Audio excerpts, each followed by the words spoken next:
Rise and shine to all my stars and welcome back to my channel. You are watching Provoking Purpose with Lele and Nsibande. On this channel, we talk all things vision, purpose, and intentional youth. So if you think that is a community you'd like to be a part of, please make sure to hit that subscribe button and join the family. Let's grow and glow together. Rise and shine, superstar. You're watching Provoking Purpose with Lele and Nsibande.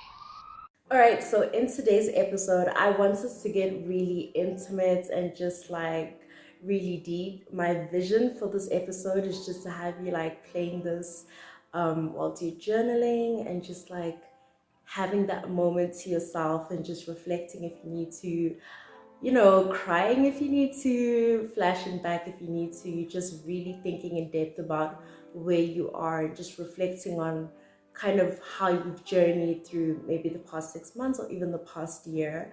So the question that I want us to ask ourselves in this episode is, are you letting go or are you losing yourself? The Dear Future Wifey podcast, which is a podcast by Letarius R. Whitfield. I stand to be corrected, but I think that's how you say his name. And one of my all-time YouTube faves, Brini Lee, was on the podcast, and I just had to get into it, had to just listen with a heart of just like new perspective. Because sometimes when you know someone or when you feel like you know someone, you can be really familiar with the things that they say. So I just tried to listen to her with like a new heart and new ears. And it was really insightful, and she just gave like a different perspective to her conversation on the toxic relationship that she had just came out of. I will be very honest, I didn't watch a lot of her post-breakup videos just because I don't know, I just kind of am very conscious of what I allow into my mind. And I think sometimes when people create content from a place of hurt, it's easy for you to relate to the hurt that you've been through and almost assimilate the anger that they're going and get like re-angry and recharged up at basically everything that's happened to you. So I was just very mindful about, interacting with that content. But I do love that on this podcast, she was very intentional about not even like speaking ill of her ex. Like it was very speak about the behavior or speak about the role that the relationship played in her development instead of speaking about the person and just like your feelings about the person. So I will say, if you do have time, go and check that out. Basically, what I would say triggered or inspired me was when she mentioned her ex. She spoke about it being a bad connection and just speaking about who she became in the process of that relationship and how many parts of herself she shrunk and put away in effort to have this man validate her. And they spoke basically about how before the relationship she was not deprived of affirmation. She was in a healthy space, you know what I mean? She knew who she was and she was okay. And getting into the relationship, she kind of started to outsource her self-love. She started to give that job to someone else, and as soon as she did that, she started needing him in ways that were obviously to her own detriment. I think it's especially hard when you are a woman who loves love. Like if you're a hopeless romantic woman and you planned your wedding and just in your mind you just have all these things about the day you fall in love. It's almost like when it comes, people just like they lose their mind. They lose their discernment that they built over so many years. They lose their spirit and they just cower down because they just really want this thing so badly. The part of the conversation that really had me just like shifting emotionally and spiritually and just in my mindset was from Letarius mentioning how the Bible mentions that the devil comes to kill, steal, and destroy, and God comes to give life and life abundantly. And for some reason, we've all heard that like multiple times in different sermons and different pastors just going off with it. But this time, it's just like it hit me as an, you need to start seeing God in people, and you need to start seeing God in the people who you allow into your life. And in seeing them, you would be receiving life and life more abundantly, as in those people would multiply the goodness that is in you and not rob you of your identity that you worked hard to build, and not rob you of your healing, not rob you of your experiences, not rob you of your joy and rob you of your self-esteem. You know what I mean? They wouldn't come to kill, steal, and destroy. And it's not to say the people who harm us emotionally are people who are devils. No, sometimes you are just in the wrong place. Like, you're just in the wrong place. Dr. Miles Monroe says this thing where he says that the worst thing to the law of God, or like the worst thing to a God thing, is a good thing.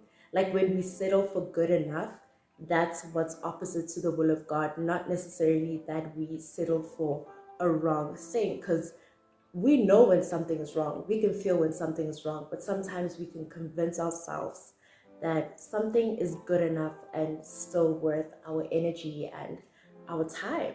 And I feel like that's why this evaluation of whether you are losing yourself or letting go is so important, because I think us as women especially, we are such great convincers of anything and everything. Like, we will convince ourselves that, like, this is supposed to be here, like this makes sense, like it, it just goes with everything. Even when you're choosing an outfit and your friend tells you that your new pair of shoes do not go with your outfit, like they do not go with your outfit, but because you had told yourself that you're going to wear those shoes today, you're like fighting for them to go. You're like, no, but it matches the twinkle in my eye and the sparkle in my hair. Like, you are actively searching for reasons to keep this thing here, to justify its goodness, instead of looking for whether or not it's in God's will for your life. And I'm not saying this because I'm great at making decisions like that. And I'm not saying this because I'm at a place where I'm just making good, strong decisions. In fact, this video is so hard to film, and I think the only thing that's getting me through it is I watched Transformation Church, Pastor, I forgot his name, Pastor Mike, and he mentioned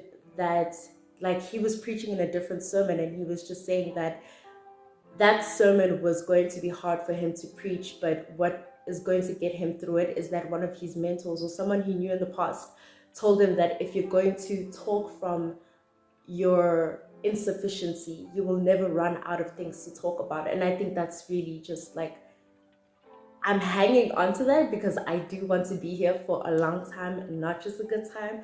And I do want to have more things to talk about, and I do want to share my journey with people. So it's just like, okay, well, speak about it, speak about it. If you're struggling with it, speak about it, because number one, I'm not the only person going through it, but number two, there's power in hearing yourself acknowledge that you let yourself down, or acknowledge that you let yourself go, and acknowledge that there is reparation to be done. So we're going to get into the difference between losing yourself and letting go. The one difference that I would say is the difference between letting go of yourself and losing yourself would be, letting go would be the breaking down of walls, and losing yourself would be the breaking down of boundaries. The breaking down of walls could allow for expansion. It could allow for increase and multiplication. It can allow for you to grow as a human being. Sometimes we have walls to protect us from where we were once ambushed and attacked and hurt. Sometimes we get offended quickly because people said mean and hateful things to us, and we trusted and loved them and expected them to say the nicest things to us. But now every time someone tries to critique us in a way to increase us, we have that wall that doesn't allow that critique to come in to expand us and make us better people, right? And then we have boundaries where your body is telling you, and your mind is telling you, and your spirit is telling you, stop, this is not okay, we do not feel comfortable, and we break that down in efforts to make people we love feel like they are not dismissed. Sometimes we compromise on our yes in order for them to feel welcome and to feel loved in whatever way. I wrote in my notes the breaking of boundaries to allow theft and disruption. And I really felt that because it's not that you are being careless in being vulnerable. It's just that you think that this person that you are being vulnerable around is worthy of that vulnerability, when in fact they are, they have malice intent. They are there to get whatever it is that they can get out of that vulnerability, and they are not there to give reverence to the fact that you are laying open with them, and they're not going to be great caretakers of your yard, of your garden. You know what I mean? Like, there are people that you can let into your house and they will water your garden on the way in. And then there are people who will pluck flowers so they can have great Instagram pictures and leave you with nothing in your land. Do you know what I mean? Like, every interaction with them will leave you at a deficit. And I think that's where you need to be concerned. That's where you need to kind of just look in that area. I'm not saying cut them off. I am really not in a position to be the cut them off queen. But I do think that that's a place to be aware. I'm really just going to keep it going with this analogy of the walls, because I feel like there's so much emotional truth that lays in the function of each wall in each scenario. So in letting go of that wall, there's a saying that says the same wall that keeps out pain and hurt is the same wall that keeps out like joy and happiness and all the good things that you're asking for. Breaking down of that wall, like I said, expansion, multiplication, growth. You are challenged in such a way that you are becoming better. Your capacity is being increased, and like, that phrase itself is just so important, because you're not shrinking as in the other instance where you would be forced to retreat into yourself because you are not safe, because now your walls are down, right? In the one instance, your walls are broken down and there's more land for you to take over. And in the other, your walls are broken down and you are under siege. Every single day, it's spiritual, it's mental, it's emotional. You're just under attack, under warfare, and you are shrinking day by day, not because you are choosing to be small, but because that is the safest way for you to withstand your circumstance. When you are at this place where you recognize that you've lost so many pieces of you that you treasured in an attempt to keep someone that you valued, when you come to recognize that you are feeling empty because you've given everything you have in order to make space for someone who did not plan to stay, when you realize that you have abandoned yourself and that you have wronged yourself on so many levels, that you've broken promises to yourself, that as a child you said, you know what, no one will ever do this to me again. It's hard to now ask yourself, how do I get back to a place of healing, or how do I navigate towards a place of healing? Because not all of us have been through that journey. I think God really had to humble me, because my first time healing, I was so excited to be whole that the journey was not even like, I have no recollection of the hardships in it. I just remember like binging healing, just binge healing content, healing everything. And I was so set on it that, it wasn't easy, but I was happy to do it. And I feel like I had to be taken back, and that's definitely what happened. Like, I took a few steps back and I was so like defeated mentally, which is the hardest part about healing, that you feel as though it's easier to just sit in what you know, what's comfortable, what you can expect to be predictable, what's stable, which is unstable. But that instability or instability is you recognize it, and you're connected to it, and it comforts you in such a way that sometimes you feel like it's easier to stay in that than to step into the unknown. towards your healing and towards your restoration and towards your happiness, because it's not defined until you define it. And I just want to say that I'm really grateful.